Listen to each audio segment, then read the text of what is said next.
Accra, by virtue of its geographical location, is prone to flooding. But aside from that, our own human activity makes these floods worse. Littering in the drains and all that make it difficult for the water that is coming from the mountains. Most of the streams that go through Accra take their source from the mountains. And so people building in waterways, littering the drains, make it difficult for the flood water that comes from the mountains to reach the sea. And so we've created a human intervention between the source of the rivers and the sea where they are headed. A lot of people have lost their lives. I'm at a loss of words to express how I feel. Many of them through the flood, and then very many of them through the fire incident that took place here as a result of the explosion that took place in the filling station located right here. Yesterday, the emergency services, including the military, the police, the fire service, were all called out to come and help.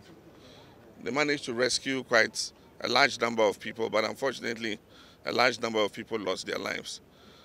I want to take the opportunity to commend the security services for their diligence.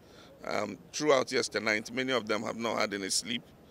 We were closely monitoring what was happening, and then also to express my condolences to the several who have lost relatives and the victims of the flood.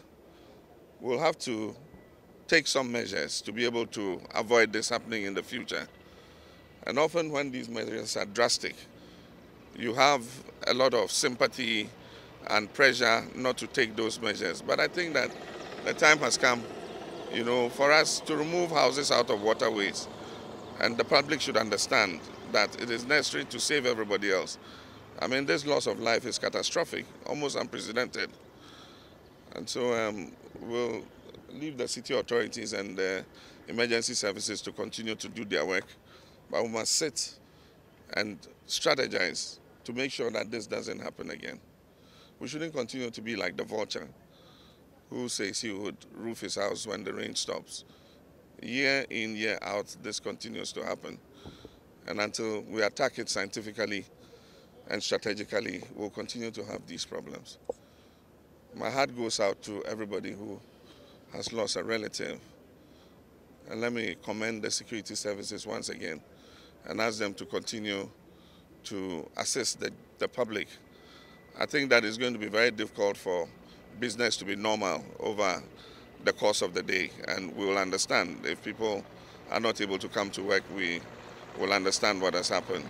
And maybe it might not be possible for many of the children to go to school.